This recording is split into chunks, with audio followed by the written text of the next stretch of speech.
Дорогие друзья, спешим поделиться приятной новостью. Команда ГМПК по мини-футболу стала чемпионом второго этапа международных Иссык-Кульских игр. Турнир проходит в эти дни в городе Чолпон-Ата.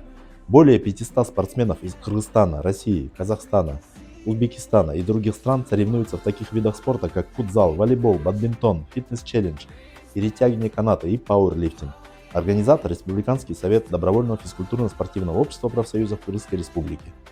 21-е международные Иссык-Кульские спортивные игры проводятся под девизом «Азия, регион, сотрудничества и мира» в целях дальнейшего развития и совершенствования оздоровительной, физкультурно-массовой работы. Международные Иссык-Кульские спортивные игры проводятся под девизом «Азия, регион, сотрудничества и мира» в целях дальнейшего развития и совершенствования оздоровительной, физкультурно-массовой работы, укрепления дружбы между народами и спортивными организациями. Занимайтесь спортом, дорогие друзья!